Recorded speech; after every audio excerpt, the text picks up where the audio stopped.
by the bus station. So I went up to the bus station and I found a lady with a kabaya shop, and she turned out to be Doris Krum. And she had a lot of photographs herself of Peranakans from the communities around Malacca, the villages around Malacca. With a lot of Peranakan musicians were making music with their Malay neighbors. So that led to a whole different set of questions, research questions. And then another day I was looking at photographs and somebody said, oh, you should go talk to Achai.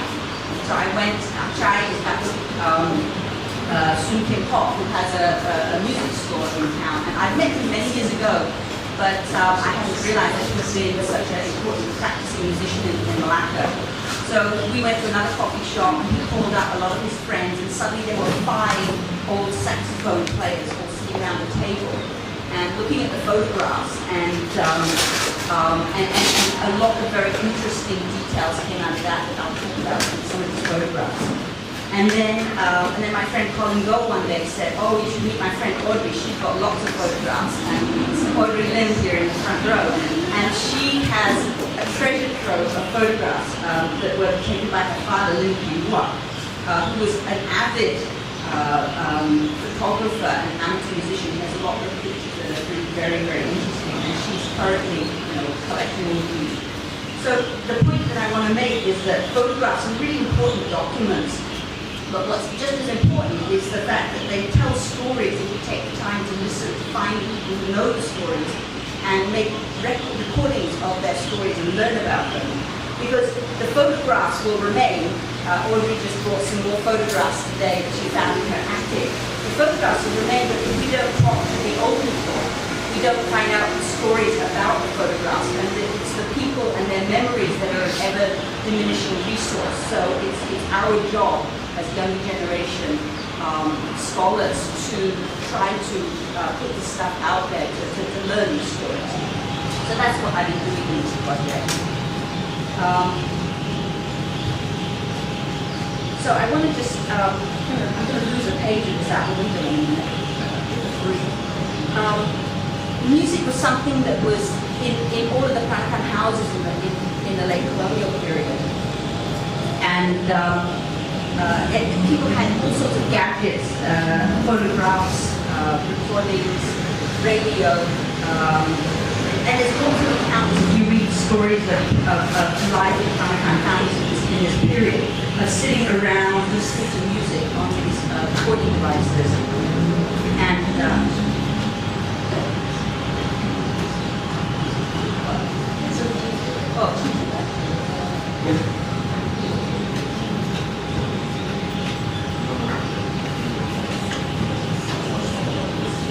can you hear me if I still talk? No.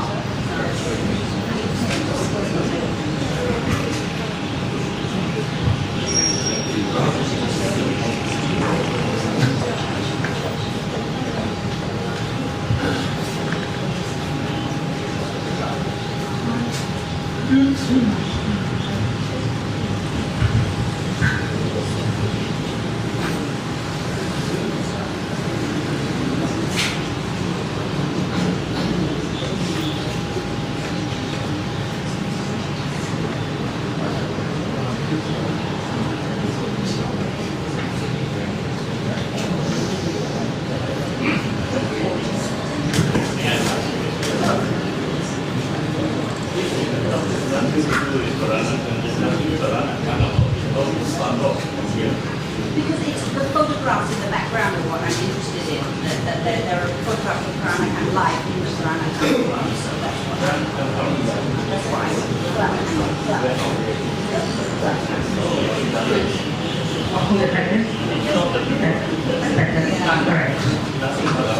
Okay, so music is something that is very much part of the world.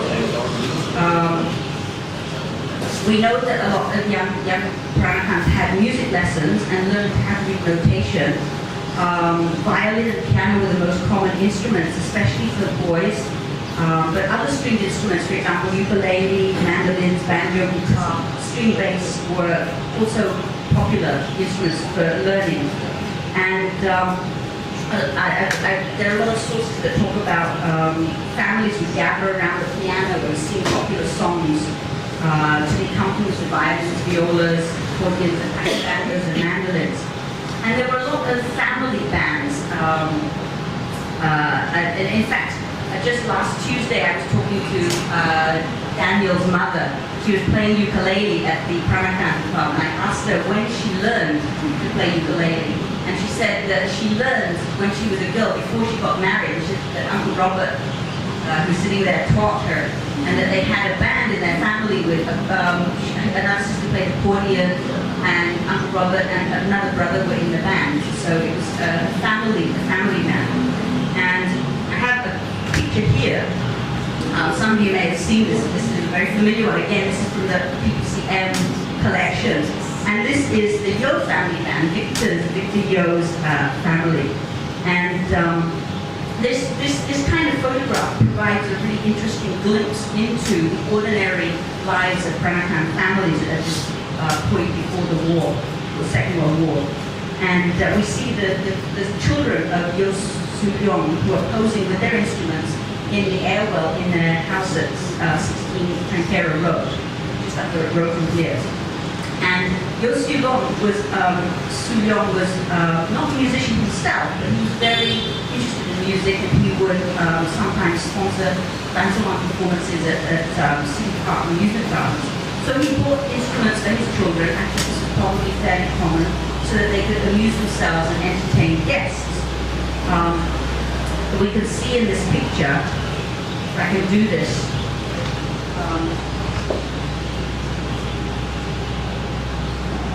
here we go.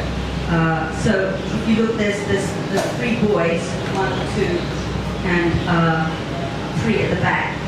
The back with the violin is Yo Pong Hok.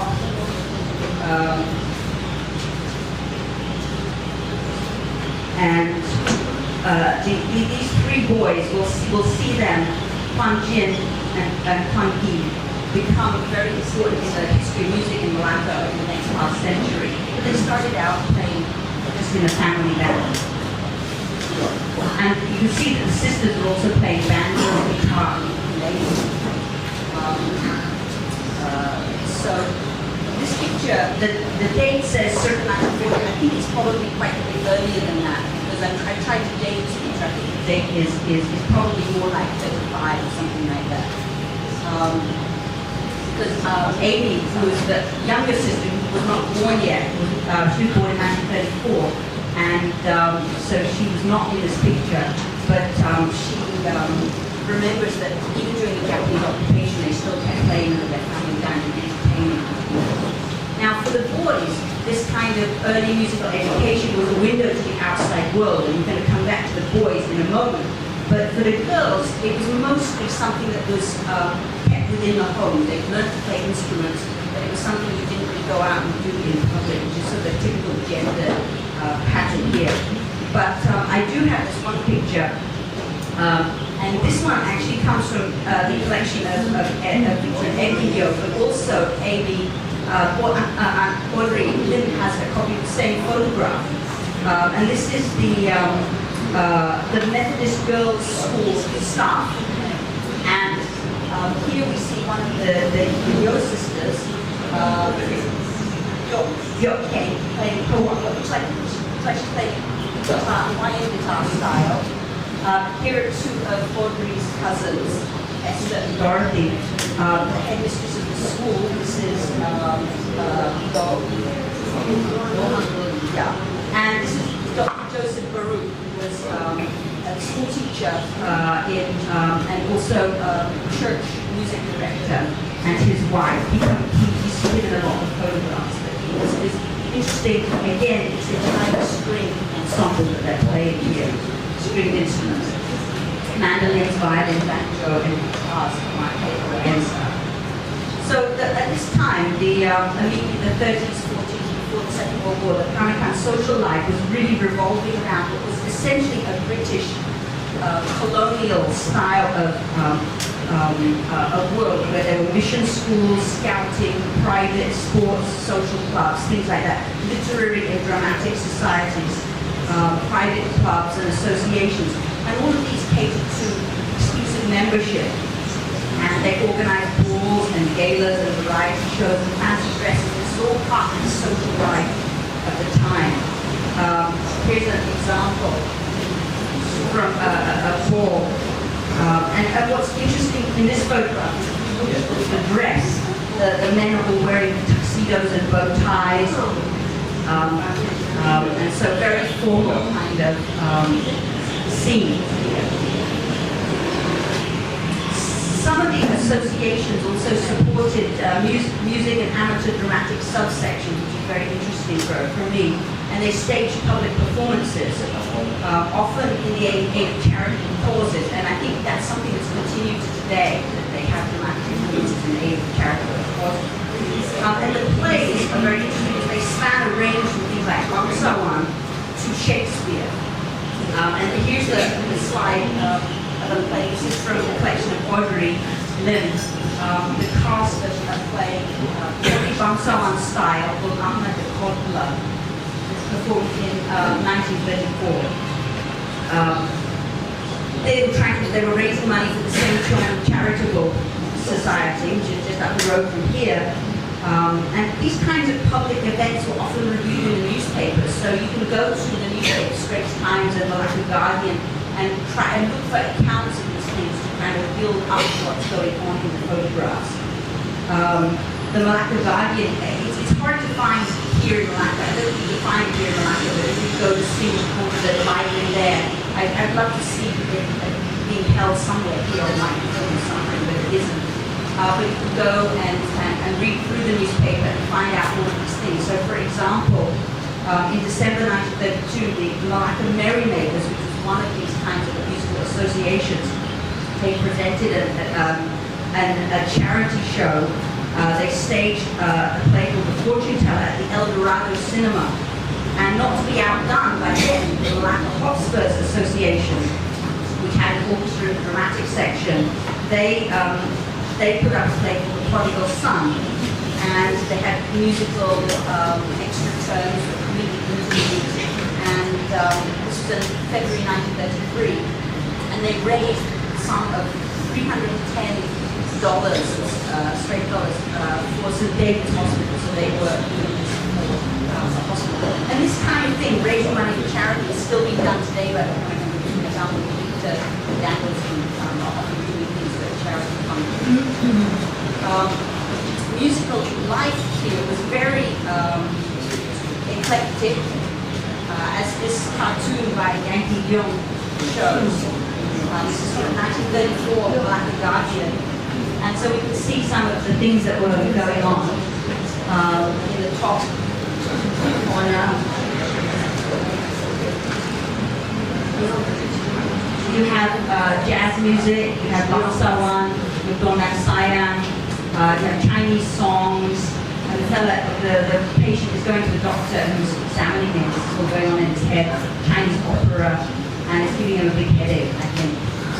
Radios, all sorts of things. So you can see a lot of the diversity that is going on here. Yeah, on the musical Riverside, the caption is Riverside, so it's probably not too far from here. So,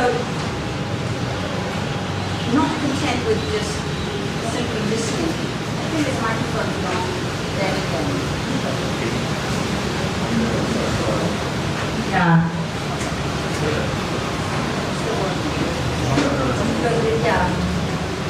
This isn't really working very well. Now it's working. Okay.